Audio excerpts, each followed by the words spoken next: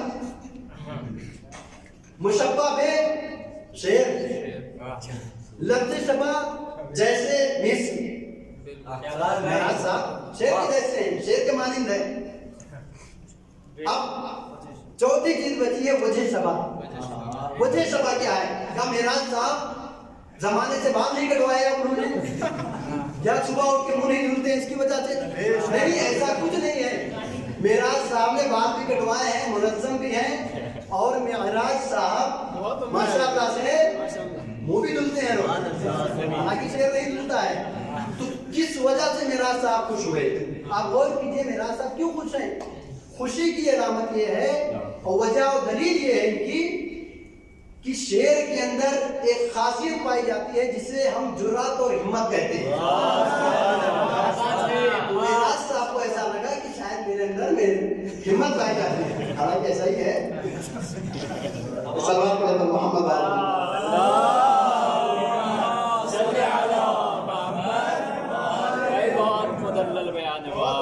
دیکھیں ماشاء اللہ معراج صاحب ممبر پہ آتے ہیں، فضیلت اہل بیت علیہ السلام بیان کرتے ہیں. ہمت کی بات ہے اور خیر کچھ باتیں نہیں ہیں، یہ ہمت کی باتیں ہیں. اسی لیے میں نے کو شعر کے مانند کہا.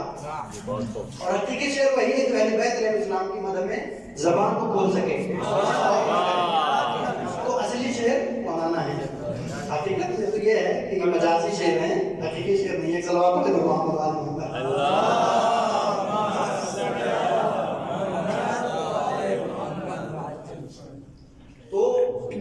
امام علی علیہ السلام کو کہا گیا کہ علی آپ کی منزلت کعبے کی جیسی ہے. تو معراج صاحب کو جو کہا گیا کہ شیر کے مانند ہیں، تو اس میں وجہ شبہ کیا تھا؟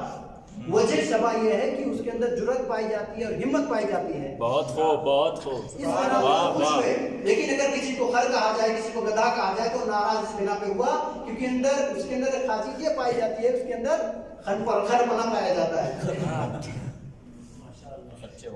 تو ساری خاصیت تمام چیزیں اس کی وجہ سے ہیں، وجہ شبہ کی وجہ سے. اب خانہ کعبہ کی وجہ کیا ہے؟ اب میں آپ سے کہوں کورونا چل رہا ہے، مولا جلد از جلد اس کورونا کو ختم کر دیں. حج کا موقع مثلاً آ گیا، آپ کو حج کرنے جانا ہے، نہیں جا سکتے. کورونا چل رہا ہے، نہیں جا سکتے، نہیں جا سکے لوگ. اب میں آپ کو ایک نسخہ بتاتا ہوں کہ اس نسخے پہ عمل کیجیے. آپ یقیناً سب کچھ ہو جائے گا. آپ اس پہ غور کیجیے. وہ عمل ایک بتاتا ہوں آپ کو. عمل یہ ہے کہ ایک سرکل بنائیے، اسے ہندی زبان میں کہتے ہیں کہ ریکھا کیجیے، بیچ میں آپ بیٹھ جائیں. 40 دن کا عمل ہے اور ایک لائن کی دعا بھی ہے. وہ دعا آپ 40 دن تک لگاتار پڑھتے رہیں. 40 دن جب تمام ہو جائیں گے تو خانہ کعبہ اپنی جگہ سے اٹھے گا. اٹھے گا سرکل کے بیچ میں آگے رکھ اٹھے گا اور آپ کو جتنا طواف کرنا ہے طواف کر لیجئے. جب طواف آپ کا تمام ہو جائے گا تو آپ کہیے گا، آپ اپنی جگہ تشریف لے جائیں. خانہ کعبہ اٹھے گا، اٹھنے کے بعد مکے کی سرزمین پہ جا کے اپنی جگہ پہ رکھ اٹھے گا. اگر میں سر کے اوپر قرآن رکھ کے مولانا عباس کا ادب پکڑ کے جملہ کہوں تو آپ یقین نہیں کریں گے. کیوں؟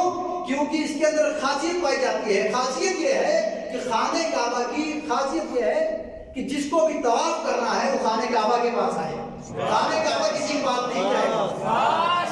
علی علیہ السلام کی مثال دی گئی، یعنی آپ کی مثال خانہ کعبہ کی منزلت کی جیسی ہے. تو خانہ کعبہ اور علی کے درمیان میں وجہ شبہ یہی پائی جاتی ہے کہ جس طرح سے خانہ کعبہ کسی کے پاس نہیں جاتا ہے، جس کو طواف کرنا ہے، جس کو حج کرنا ہے وہ خود خانہ کعبہ کے پاس جائے. اسی طریقے سے امام علی علیہ السلام کے اندر ایک خاصیت پائی جاتی ہے کہ جس کو بھی ہدایت چاہیے وہ علی کے پاس جائے، علی کسی کے پاس نہیں جاتے. سلوات پڑھیں تو محمد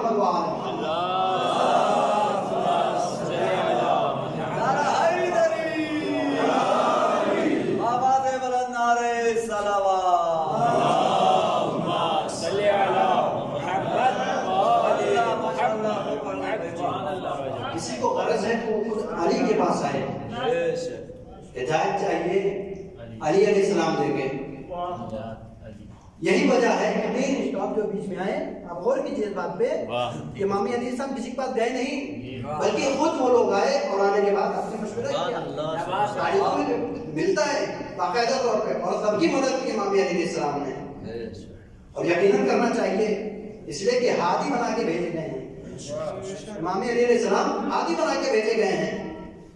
اور ایک بات آگے بیچ میں تو پیش کر دیتا ہوں کہ جب اللہ نے کہا انی جاعل فی الارض خلیفہ، میں زمین پہ ایک خلیفہ بنانے والا ہوں، جب خلیفہ بنایا تو اس سے پہلے اللہ نے سب سے پہلے جا کے سوال کیا پتھروں سے، اے پتھروں ہمارے پاس ایک بڑی امانت رکھی ہوئی، کیا تم اس کو سنبھال سکو گے، اپنے پاس رکھو گے؟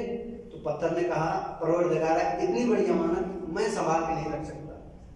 درخت کے پاس گئے، اللہ نے کہا کہ کیا تم اس امانت کو سنبھال کے رکھ سکے گا؟ کہا پروردگارا مجھ سے ایک کام محال ہے۔ فرشتوں کے پاس گئے، فرشتوں کے پاس جانے کے بعد کہا اے فرشتوں کیا تم اس امانت کو سنبھال سکو گے؟ تو فرشتوں نے کہا پروردگارا اس کو میں سنبھال نہیں سکتا ہوں۔ پھر جناب آدم کے پاس آئے، انسانوں کے پاس آئے، تو جناب آدم علیہ السلام نے کہا پروردگارا میں سنبھالوں گا اور میری نسل سے آنے والے سنبھالیں گے، یعنی انسان سنبھالے گا۔ اسی لیے اللہ نے تمام فرشتوں کو حکم دیا کہ آدم کو سجدہ کرو، آدم کو سجدہ کرو، انسان کو سجدہ کرو۔ انسان کا سجدہ ہوا، پتہ یہ چلا یہی انسان مسجود ملائکہ رہ چکا ہے، مسجود ملائکہ ہے۔ آپ غور کیجئے کہ آج ہم فضیلت مولا کائنات بیان کر رہے ہیں، اور یقیناً ہم کو اس طرح سے فضیلت بیان کرنی چاہیے جس طرح سے مولا کائنات ہیں۔ اب ہم کو غور کرنا چاہیے کہ ہم کہیں نہ کہیں سے افضل ہیں فرشتوں سے، یقیناً افضل ہیں۔ اب کسی کی فضیلت کو بیان کرنا ہے، ہم کو اور آپ کو تو لوگ سمجھتے ہیں فرشتوں کے جیسے ہیں، حالانکہ فرشتوں کی ہمارے سامنے کیا حیثیت ہے دیکھا جائے تو فرشتوں کے پر ہمارے پیروں کے نیچے ہیں، ہم اور آپ جیسے طالب علموں کے نیچے پیر کے نیچے ہیں، ہم ان سے افضل ہیں۔ اور امام کی حدیث بھی اگر انسان اپنے عمل کو اس طرح سے بنا دے کہ جس طرح سے اہل بیت علیہ السلام اور اللہ چاہتا ہے، اللہ کی رضا حاصل ہوتا ہے، تو فرشتوں سے افضل ہو جاتا ہے انسان، تو انسان فرشتوں سے افضل ہے۔ مولا کائنات کے لیے ہم کیا کرتے ہیں؟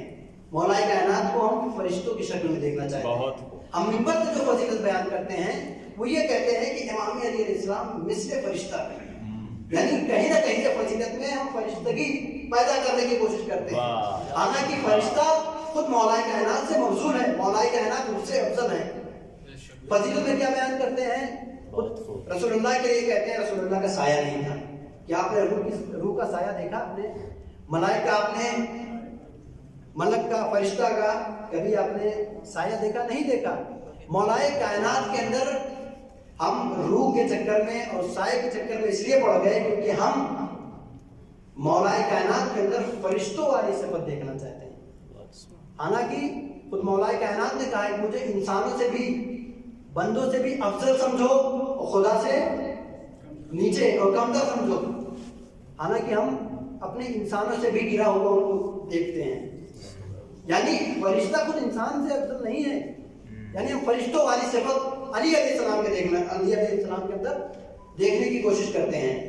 بہرحال ہم اہل بیت علیہ السلام کو جس طرح سے پہچاننا چاہیے اس طرح سے پہچانیں، اور یقیناً ہم سب کو اہل بیت علیہ السلام اللہ نے یہ توفیق عطا فرمائی ہے کہ ہم لوگ اس در سے وابستہ ہیں، اور اس جگہ پہ اس وقت بیٹھے ہوئے ہیں جس جگہ پہ، وہ ایسی بامعرفت شخصیتیں یہاں پہ موجود ہیں کہ ہم ان سے توسل کریں، اور اس در سے جب واپس ہم اپنے وطن پلٹ کے جائیں تو حقیقی معرفت کے ساتھ واپس پلٹ جائیں۔ صلوات علی محمد۔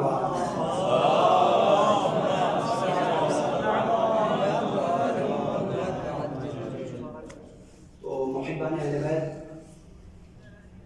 مجلس تمام ہو گئی۔ آج کے شب جناب سکینہ سلام اللہ علیہا کی شب ہے، شہادت کی شب ہے۔ عزیزوں،